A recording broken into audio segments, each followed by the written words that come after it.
गुरु वंदना करो फिर मनाऊं गणेश। शिवरो माता शारदा वे कंठ करो हरे हरे हरे ओम। आज की कथा है श्री जगदानंद जी। श्री जगदानंद जी भगवान श्री राम के अनन्य भगत थे। आपके जैसी भक्ति भगवान श्री राम के चरणों में थी, वैसी किसी विरले ही पुरुष में हो गई। आप में वर्ण, आश्रम या विद्या आदि का अहंकार बिल्कुल ना था। वैष्णव संत को देखते ही उसके चरणों में सिर झुकाते, उसकी परिक्रमा करते और मधुर वाणी से सत्कार करते हुए कहते कि आज मेरे धन्य भाग हैं जो मुझे श्री राम जी के प्यारे मिल गए। भोजन विश्राम आदि के बाद उनसे प्रार्थना करते कि श्री राम जी की कोई कथा सुनाइए। इस प्रकार सत्संग में सर्वदा भगवत कथाओं का कहकर सुनकर परम धर्म का प्रचार प्रसार करते। एक बार दो संत तीर्थ यात्रा करते हुए काशी जी में आए। वहाँ एक संत बीमार हो गए, ये पढ़ दीजिए क्या कल हो गए थे और उनका शरीर छूट गया। उसके वियोग से दूसरा संत करुणदन करने लगा। हाय, मैं अचानक ही आपके सत्संग से वंचित हो गया। उसका विलाप सुनकर जगदानंद जी से नहीं रहा गया। निकट जाकर आपने उसे कृपा भरी दृष्टि से देखा और उसके दुख को दूर करने के लिए उससे कहा, संत जी आप विलाप न करें, ये मरे नहीं हैं। आपके साथ साथ तीर्थ यात्रा को पूर्ण करके अपने स्थान में पहुंचकर आज से 1 माह के बाद शरीर त्याग कर वैकुंठ को पधारेंगे। आपका स्पर्श पाकर संत उठे बैठे। दोनों ने आपको सिद्ध महापुरुष मानकर दंडवत प्रणाम किया। इस प्रकार आपने अनेकों के कष्ट काट कर उन्हें परम धाम का उपदेश दिया। ईसा की लगभग 16वीं शताब्दी में बंगाल के फरीदपुर जिले के कोटालपाड़ा ग्राम में प्रमोदन पुरंदर नामक एक विद्वान ब्राह्मण रहते थे। उनके तृतीय पुत्र हुए कमल नयन जी। इन्होंने न्याय के अगाध विद्वान गदाधर भट्ट के साथ नवद्वीप के हरिराम तर्क वागीश से न्याय शास्त्र का अध्ययन किया। काशी आकर दंडी स्वामी श्री विश्वेश्वरा जी से, ये भी तो बता दिया किस किस की कथा आ रही है। कहाँ ये इसी का आ रहा आंटी नाम बता। क्या बता तो दिया, जगदानंद जी। जगदानंद। अरे ऐसे मुझे मत ना हो, पर मैं तब अटक ही जाऊंगी।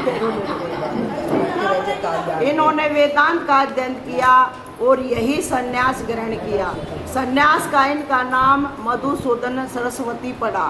स्वामी मधुसूदन सरस्वती को शास्त्रार्थ करने की धुन थी। काशी के बड़े बड़े विद्वानों को ये अपनी प्रतिभा के बल से हरा देते थे, परंतु जिसे श्री कृष्ण अपनाना चाहते हो उसे माया का यह थोथा प्रलोभन जाल कब तक उलझाए रख सकता है। एक दिन एक वृद्ध दिगंबर परमहंस ने उनसे कहा, स्वामी जी सिद्धांत की बात करते समय तो आप अनेकों को असंग निर्लिप्त ब्रह्म कहते हैं, पर सच बतलाइए, क्या विद्वानों को जीत कर आपके मन में गर्व नहीं होता? यदि आप पराजित हो जाए तब भी क्या ऐसे ही प्रसन्न रह सकेंगे? यदि आपको घमंड होता है तो ब्राह्मणों को दुखी करना, अपमानित करने का पाप भी होगा। कोई दूसरा होता तो मधुसूदन सरस्वती से फटकार देते, परंतु उस संत के वचनों से वे लज्जित हो गए। उनका मुख मलिन हो गया। परमहंस ने कहा, भैया पुस्तकों के इस थोथे पंडिते में कुछ रखा नहीं है। ग्रंथों की विद्या और बुद्धि के बल से किसी ने इस माया के दुस्तर जाल को पार नहीं किया है। प्रतिष्ठा तो देह की होती है और देह नश्वर है। यश तथा मान बढ़ाई की इच्छा भी इस प्रकार का शरीर का मोह ही है। तुम श्री कृष्ण की शरण लो, उपासना करके हृदय से इस गर्व के मैल को दूर कर दो। सच्चा आनंद तो तुम्हें आनंद कंद श्री वृंदावन चंद्र के चरणों में ही मिलेगा।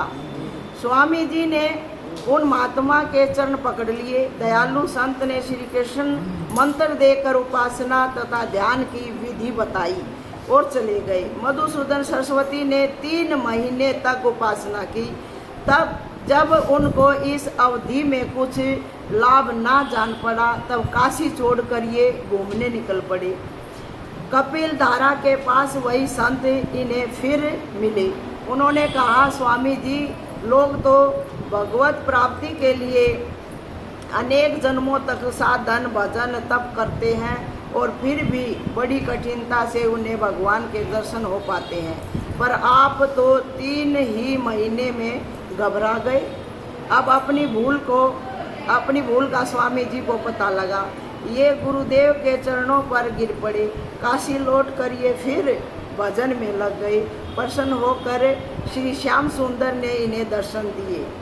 अद्वैत सिद्धि सिद्धांत बिंदु वेदांत कल्प कल्पितिका अद्वैत रतन रक्षण परस्थान वेद के लेखन इन प्रकांड न्यायिक तथा वेदांत के विद्वान ने श्री कृष्ण की शरणागति लेकर और उनमें प्रेम से परिपूर्ण होकर भक्ति रसायन गीता की गूढ़ार्थ दीपिका नामक व्याख्यान और श्रीमद् भागवत की व्याख्या लिखी। ये कहते हैं, यह ठीक है कि अद्वैत ज्ञान के मार्ग पर चलने वाले मुमुक्षु मेरी उपासना करते हैं। यह भी ठीक है कि आत्म तत्व का ज्ञान प्राप्त करके मैं सब राज्य के सिंहासन पर आरूढ़ हो चुका हूँ, किंतु क्या करूँ, एक कोई गोप कुमारियों का प्रेम छठ है। उसी हरि ने बलपूर्वक मुझे अपना दास बना लिया है। श्री प्रबोधानंद सरस्वती पाद का जन्म एक श्रेष्ठ ब्रह्मकुल में हुआ। इनके पूर्वज आंध्र प्रदेश के निवासी श्री संप्रदाय वैष्णव थे। श्री रंग क्षेत्र से प्रभावित होकर उसके निकट कावेरी तट पर बसे बेंगलुरी गांव में आकर सहपरिवार निवास करने लगे। इनके ज्येष्ठ भ्राता का नाम श्री बैकुंठ भट्ट और मध्यम भ्राता का नाम श्री चित्तरमल भट्ट था।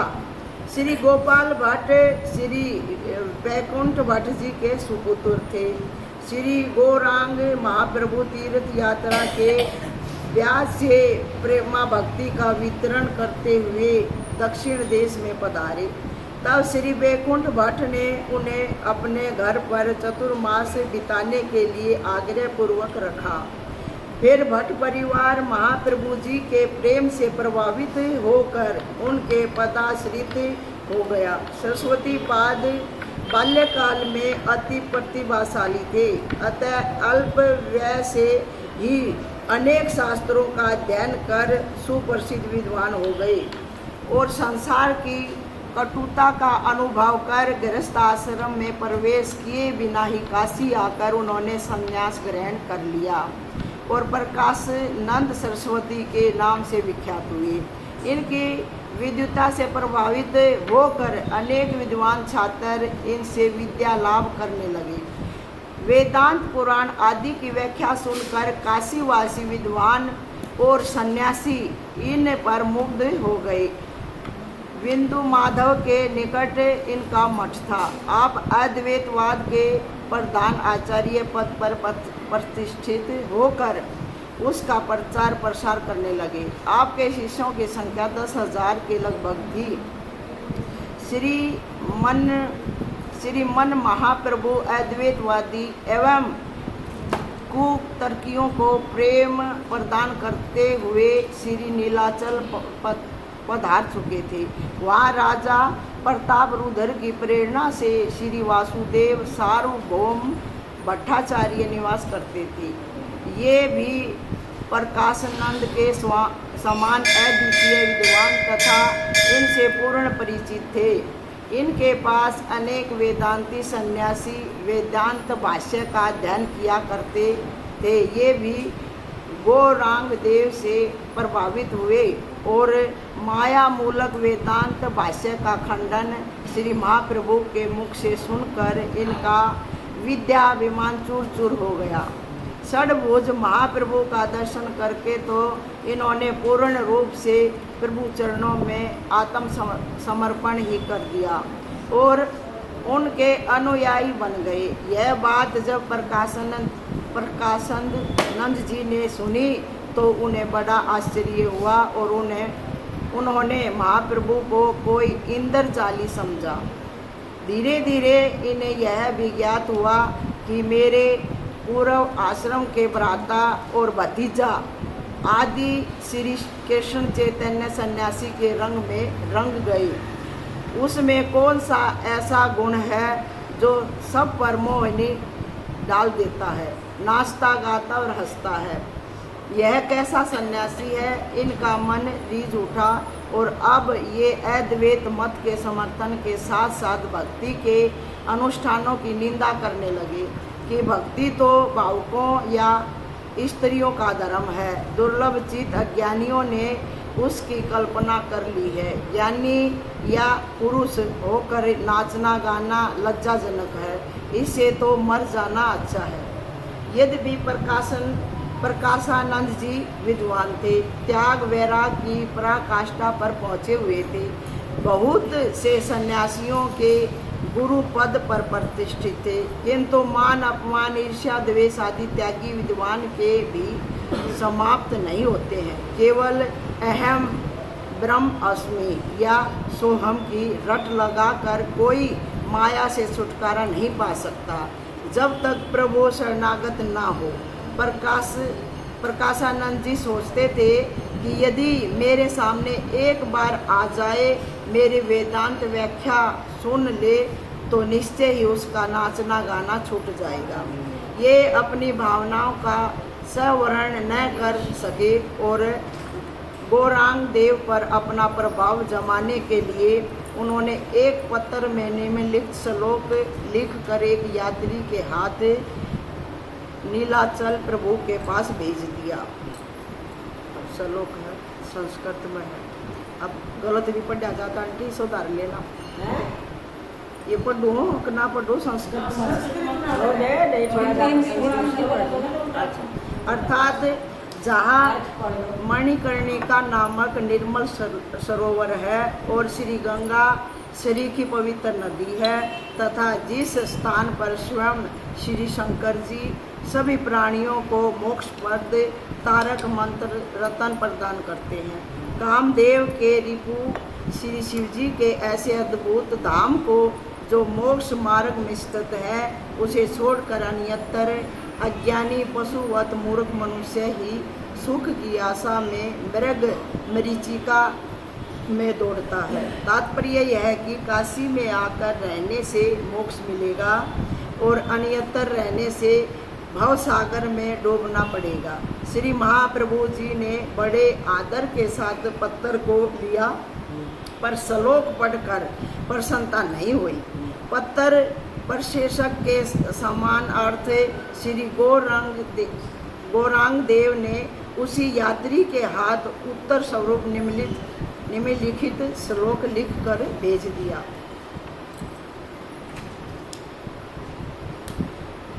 अच्छा, उस श्लोक संस्कृत में है, उसकी हिंदी है। हे सके, मणिका कर्णिका का जल भगवान के श्रीअंग का सवेद है और श्री गंगा जी उन्हीं के श्री चरणों का जल चरणामृत है। इसी से काशीपति विश्वनाथ उसे अपने मस्तक पर धारण करते हैं और वे स्वयं भगवान का अर्धांग है और उनका भजन करते हैं। इन्हीं भगवान के नाम मंत्र को प्रदान कर शंकर जी काशी में सभी प्राणियों को मोक्ष प्रदान करते हैं। इसलिए हे श्रीपाद मोक्षदायक श्री कृष्ण के चरण कमलों का भजन कीजिए। श्री प्रकाशानंद जी इसका कुछ भी खंडनात्मक उत्तर न दे सके। हाँ, तब महाप्रभु के प्रसाद ग्रहण कर आपत्ति उठाकर उन्होंने पुनः एक और श्लोक लिखकर भेजा। क्या लिखा सर? हाँ, श्लोक में लिखा, हिंदी है उसकी श्लोक की। विश्वामित्र, पराशर आदि मुनिगण जो केवल वायु, जल एवं पत्ते खाने वाले थे, वे भी स्त्री के मनोहर मुख कमल को देखकर मोहित हो गए। तब जो लोग घी, दूध और दही से युक्त साली चावल का नित्य प्रति भोजन करते हैं, वे यदि अपनी इंद्रियों पर निग्रह कर ले तो समझो कि विंध्याचल पहाड़ समुद्र पर तैर गया। अर्थात उक्त प्रकार का भोजन करने वाले अब जितेंद्रिय नहीं हो सकते हैं। अतः निश्चित है कि विषयी है, सन्यासी नहीं। इस श्लोक को पढ़कर श्री महाप्रभु ने निष्प्रयोजन समझकर कुछ भी उत्तर नहीं दिया, परंतु प्रभु के किसी भगत ने यह उत्तर लिख भेजा। क्या उत्तर लिखा? बलवान सिंह हाथी और सुअर आदि के मांस का भक्षण करता है, किंतु सैन्य के साथ वर्ष में एक बार ही रति करता है, परंतु कपोत पातर शिलाकणों को खाकर भी प्रतिदिन कामी बना रहता है। बताइए इसका क्या कारण है? इस उत्तर को पाकर वे निरुत्तर हो गए। श्री वासुदेव सार्वभौम जी को यह जब इसका पता लगा तो वे क्षुब्ध हो गए और उन्होंने प्रभु से अनुमति लेकर काशी आकर इन्हें समझाना फटकारना चाहा, पर प्रभु ने निषेध कर दिया। सम्मत 1570 में श्री गौरांग देव श्री वृंदावन की यात्रा करते समय काशी में पधारे। अपने भक्त तपन मिश्र और चंद्रशेखर की इच्छा से कुछ दिन ठहरे। काशी के एक महाराष्ट्रीय ब्राह्मण प्रकाशानंद जी के भगत थे। महाप्रभु के दर्शन कर और उनका कीर्तन सुनकर इनके अनन्य भगत बन गई। एक दिन उन्होंने प्रकाशानंद जी के सामने महाप्रभु के अष्ट सात्विक विकारों का वर्णन किया और उनकी प्रशंसा की। उसे सुनकर उपहास करते हुए वे बोले, हाँ, मैंने भी सुना है, चैतन्य नाम का भावुक सन्यासी है। वह हीन संप्रदाय का है, इंद्रजाली है, मूर्ख है, उसे तो अपने धर्म का भी ज्ञान नहीं है। इसमें सार्वभौम को पागल बना दिया, पर यहाँ काशी में उसकी भाव कालिमा किसी पर नहीं चढ़ेगी। यह सुनकर उस ब्राह्मण को बड़ा कष्ट हुआ।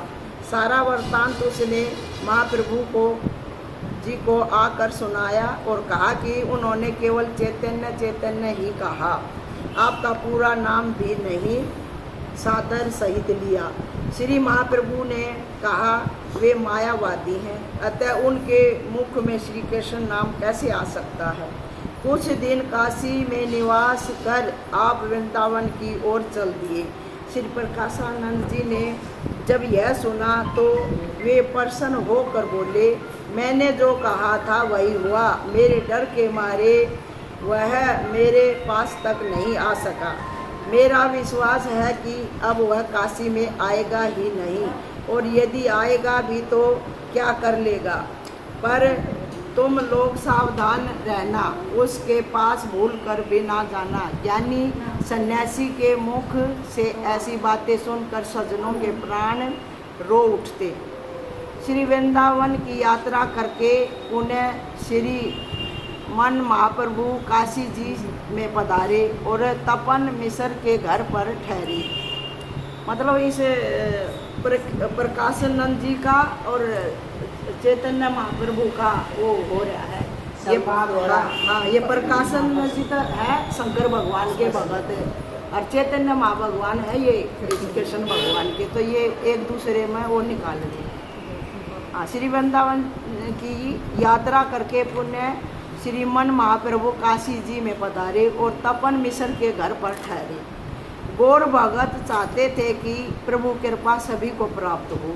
महाराष्ट्रीय ब्राह्मण ने सोचा कि प्रकाशानंद जी ने अभी प्रभु के दर्शन नहीं किए हैं, इसी से निंदा करते हैं। यदि एक बार उनसे मिलन हो जाए तो उनकी कुमति नष्ट हो जाएगी। इस प्रकार दोनों महापुरुषों को मिलाने के लिए उस ब्राह्मण ने काशी के सभी सन्यासियों को भिक्षा के लिए निमंत्रण दिया।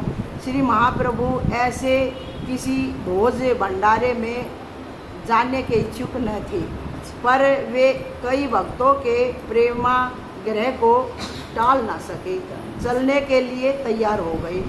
इस समाचार को सुनकर लोग इस तरह की बातें करने लगे।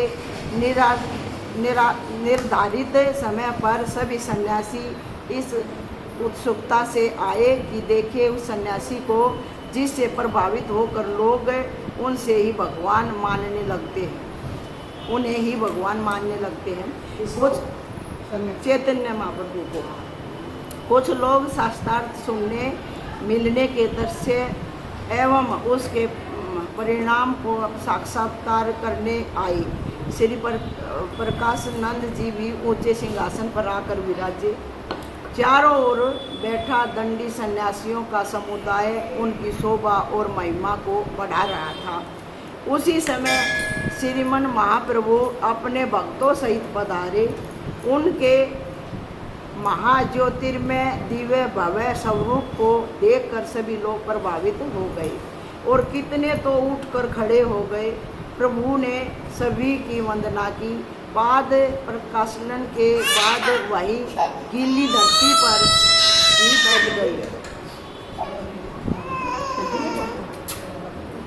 इनकी इस निर्भयमानिता दीनता को देखकर प्रकाशानंद सिंहासन पर बैठे नहीं रह सके। उनका अहंकार चूर चूर हो गया। शीघ्र ही वे उठकर आए और श्री प्रभु का हाथ पकड़कर बोले, आप यहाँ क्यों बैठ गए? चलिए सभा में ही विराजिए। ऐसा कहकर वे इन्हें सम्मानपूर्वक लाए और अपने समीप आसन पर उन्हें बैठाया। दर्शन और स्पर्श से प्रकाशानंद जी के मन से द्वेष दूर हो चुका था। श्री प्रभु ने कहा, मैं तो हीन भारतीय संप्रदाय का सन्यासी हूँ, अपने को उत्तम संप्रदायी सन्यासियों के बीच में बैठने योग्य नहीं समझता हूँ। प्रकाशानंद जी ने कहा, आप केशव भारती के शिष्य हैं, संप्रदायी सन्यासी हैं और धन्य है। मुझसे दूर रहने का कोई कारण नहीं। आप काशी में रहें। आप सन्यासी होकर नृत्य गान करते रहते हैं, ऐसा क्यों? सन्यासी का धर्म तो वेदांत पाठ को ब्रह्म चिंतन है। प्रभाव तो आपका दिव्य है, फिर भी ऐसा ही आचरण क्यों? प्रभु ने कहा, सुनिए श्रीपाद, मुझे मूर्ख जानकर मेरे गुरुदेव ने मुझे वेदांत पाठ का उपदेश नहीं दिया। उन्होंने श्री कृष्ण मंत्र और नाम को बताकर इसे ही जपने और कीर्तन करने की आज्ञा दी। कली काल में भगवान नाम को छोड़कर दूसरा कर्म धर्म नहीं है, नाम ही सबकी गति है। ऐसा उपदेश पाकर मैं नाम जाप और कीर्तन करने लगा। इससे पागल हो गया, रोने गाने और नाचने लगा। इसे देखकर गुरुदेव ने कहा कि भगवान नाम का परम फल प्रेम है और नाचना गाना आदि उसी के विकार हैं। मैं अपनी स्वेच्छा से नहीं नाचता गाता हूँ। महाप्रभु की मधुर वाणी सुनकर चित्त कुछ आकर्षित हुआ। उसका ना प्रकाशानंद जी का आकर्षण बढ़ गया चैतन्य महाप्रभु की तरफ। वे सोचने लगे कि यह युवक महान व्यक्ति, मृदुभाषी और सुबोध भी है। यदि मेरे पास कुछ दिन रह जाए तो वेदांत में इसकी रुचि हो जाएगी। अच्छा, उल्टा ही सोच रहे अभी, फिर यह महापुरुष हो जाएगा। ऐसा विचार कर प्रकाशानंद ने फिर कहा, नाम कीर्तन और प्रेम तो ठीक है, पर आप वेदांत क्यों नहीं पढ़ते सुनते? श्री प्रभु ने कहा, यदि मैं इसका उत्तर दूं तो उसका दुख हो जाएगा, आपको दुख हो जाएगा। नहीं, आपके मधुर वचन मुझे अमृतवत प्रिय लग रहे हैं, आप कहिए। ऐसी प्रकाशानंद जी की बात सुनकर श्री प्रभु जी ने कहा, वेदांत सूत्र ईश्वर के वचन हैं, उसमें भ्रम, प्रमाद, विपरलिप्सा एवं करना पाठक आदि दोष नहीं है। उपनिषद प्रमाणों से समृद्ध तत्व का सूत्र कहता है। मुख्यवर्ती में उसका अर्थ करने से उसकी प्रमाणता की रक्षा होती है। सांकर्य भाष्य में गौणीवृत्ति से ही सूत्रों का अर्थ किया गया है, अतः उसकी प्रमाणता नष्ट हो गई है। उसके शरण से ब्रह्म जीव के सेवक भाव की हानि होती है, अतः वह भक्ति विरोधी है। इसमें लेखक का दोष भी नहीं है। प्रभु ने जैसा लिखाया उन्होंने लिख दिया, मैं उसका अधिकारी नहीं हूँ। ऐसा कहकर प्रभु ने कई सूत्रों के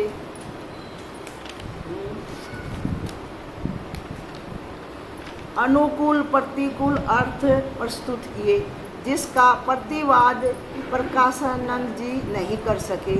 उनकी मनोवृत्ति बदल गई। उन्होंने प्रार्थना की, आपने अपनी मधुर वाणी से जो कुछ कहा वह सत्य है। आपके भावों को जाने बिना हमने जो कुछ कहा सो या समझा वह ठीक नहीं था, आप क्षमा करें। इसके बाद सभी भोजन कर अपने स्थानों को चले गए। यत्र तत्र सर्वत्र इस संवाद की चर्चा होने लगी। प्रकाशानंद का हृदय द्रवीभूत हो गया था, अतः प्रभु के वाक्य और उनकी रूप माधुरी में ही मन मगन रहने लगा। एक दिन श्री प्रभु माधव जी का दर्शन करने गए। वहाँ प्रेमावेष्ट होकर नृत्य और कीर्तन करने लगे। उसे सुनकर प्रकाशानंद जी भी आ गए। श्री प्रभु की तत्कालीन अवस्था को देखकर उन्होंने प्रभु के चरण पकड़ लिए। प्रभु ने कहा, आप जगत गुरु हैं, ऐसा न करें। अधीर सरस्वती पादन ने कहा, मैं आपकी शरण में हूँ। यह सुनकर श्री प्रभु ने उनका आलिंगन कर उन पर कृपा की। अब ये गौर कृष्ण के प्रेम में निमग्न हो गए। इन्हें प्रभु ने प्रमोदानंद यह नाम दिया। नाम श्री कीर्तन और श्री वृंदावन वास की आज्ञा दी। श्री महाप्रभु नीलाचल की ओर एवं श्री प्रबोधानंद पाद सरस्वती श्री वृंदावन की ओर चल दिए और सन 1571 में वृंदावन आ पहुँचे। यहाँ श्री लोकनाथ, श्री भूगर्भ गोस्वामी, श्री रूप सनातन आदि से मिलकर हर्षित हुए। श्री गोपाल भट्ट को देखकर तो बहुत ही संतुष्ट हुए। श्री वृंदावन के रसिकों को निरंतर सत्संग एवं वृंदावन धाम तथा लीला की माधुरी का आस्वादन करते हुए संस्कृत वाक्यों में उनका वर्णन करने लगे। इनके ग्रंथों का पढ़ने वाले आनंद रसमंद होकर झूम उठते थे। श्री गौर गणों उपदेश में कहा गया है कि तुंग विद्या वर्जे यासिते सर्वशास्त्र विशारदा सा प्रबोधानंद यति गौरद गान सरस्वती। वज्र लीला में सर्वशास्त्र विशारदा जो तुंग विद्या है, नवदीप लीला में वही गौर गुण गायक श्री प्रबोधानंद सरस्वती हुए हैं। जैसे जय विजय आसुरी भाव में आए और उन्हें सहारे भगवान ने असंख्य असुरों का कल्याण किया। इसी प्रकार इन्हें प्रथम मायावाद में अविष्ट कर श्री महाप्रभु ने असंख्य मायावादियों का उद्धार किया। श्री लीलादास कृत बंगाल भक्तमाल में लिखा है कि प्रकाशानंद सरस्वती नाम तार छिल प्रभु ई प्रबोधानंद बलैया राखी ला। प्रकाशानंद जी का नाम कर दिया प्रमोदानंद। हाँ, प्रकाशानंद सरस्वती का नाम दे दिया ना, भगवान ने नाम दे दिया। श्री चैतन्य महाप्रभु ने नाम दे दिया प्रमोदानंद बलैया। श्री रसिक अन्य माल में लिखा है कि श्री प्रबोधानंद सरस्वती बड़े भारी विद्वान एवं काशी के निवासी थे। शास्त्रार्थ में इन्होंने उद्दंड विद्वानों को जीता। काशी से आकर श्री वृंदावन के सभी ठाकुर द्वार देखे और अनेकों आचार्यों के दर्शन किए, परंतु उनके मत आपको अच्छे नहीं लगे।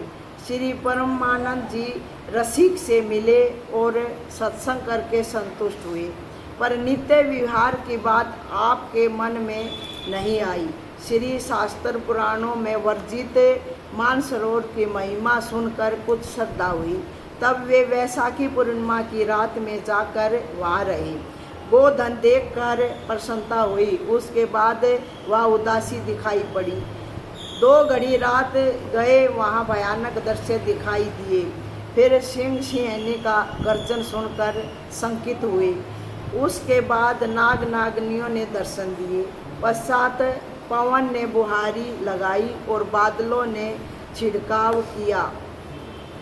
ये हाँ, जो ये ना उस रास होता है जिस पूर्णिमा को, उस पूर्णिमा को ये हाँ, शीतल मन सुगंध समीर के सफर से श्री प्रबोधानंद जी को निंद्रा आ गई।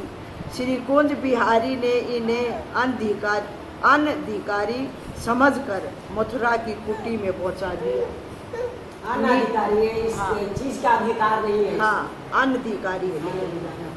हाँ, मतलब सोए को पहुंचा दिया मथुरा की कुटी में। जागने पर आपको विश्वास हुआ। आपने परमानंद जी से मिलकर सारा वृत्तांत कहा और प्रार्थना की कि आप हमें नित्य विहार रस प्रदान कीजिए। तब इन्होंने इस रस के दानी श्री हित हरिवंश महाप्रभु के चरणों की सेवा की सम्मति दी। श्री प्रबोधानंद जी ने श्री हित जी के दर्शन किए। इन्होंने कृपा करके रसो उपासना की पद्धति बताई और नित्य विहार के दर्शन करा दिए। तब श्री प्रबोधानंद जी ने हित स्तुति अष्टक एवं श्री वृंदावन शतकादि आदि ग्रंथों की रचना की।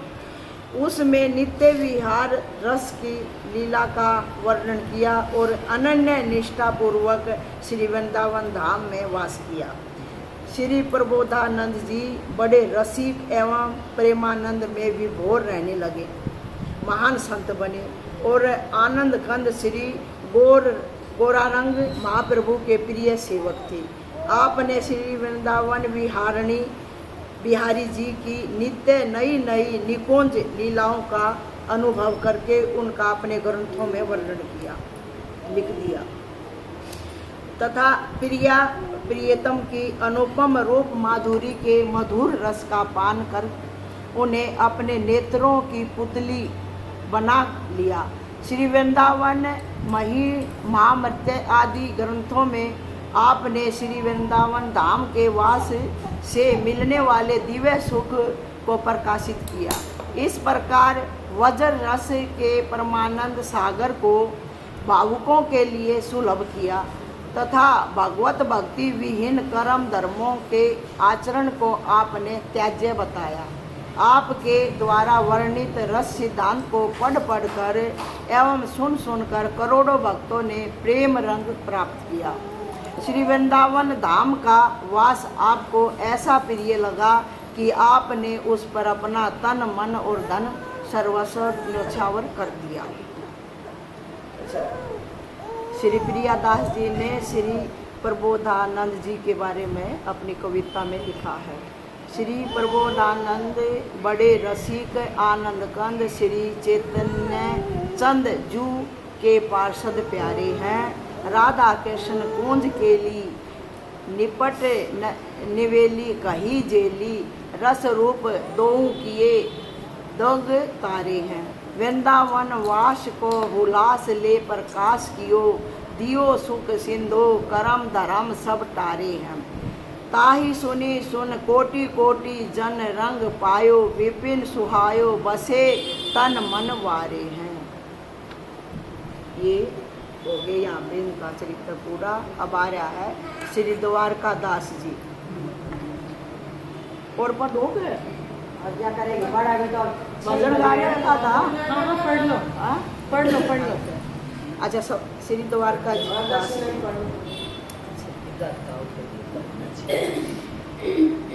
सरिता को कसगांव सलील में ध्यान धरो मन, राम चरण अनुराग सुदृढ़ जाके साचोपन, सुत कलत्तर धन धाम ताई सो सदा उदासी, कठिन मोह को फंद तरिक तोरी कुल फांसी, किले कृपा बल भजन के ज्ञान खड़ग माया हनी, अष्टांग जोग तन त्यागनी, द्वारका दास जाने दुनी। संत श्री द्वारका दास जी कुकस नामक गांव के निकट बहने वाली नदी के जल में प्रवेश करके भजन ध्यान करते थे। श्री रामचंद्र जी के श्री चरणों में आपका सुदृढ़ अनुराग था। आपने प्रतिज्ञा पूर्वक भगवान की उपासना की। आप स्त्री पुत्र घर और धन से सदा विरक्त रहे। यद्यपि मोह का बंधन कठिन होता है, परंतु आपने अपने विवेक से उसे तोड़ फोड़ डाला। अपने गुरुदेव श्री कल्याण देवाचार्य जी की कृपा एवं भगवत भजन के बल से आपने ज्ञान रूपी तलवार से अविद्या माया का नाश कर अष्टांग योग की विधि से नदी में शरीर को छोड़ा और साकेत धाम को प्राप्त किया। इस बात को दुनिया जानती है। ये था श्री द्वारका दास जी का चरित्र।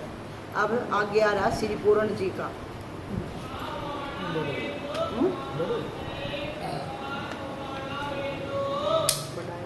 हो जाएगा, एक ही पेज है, एक ही पेज है, हो जाएगा।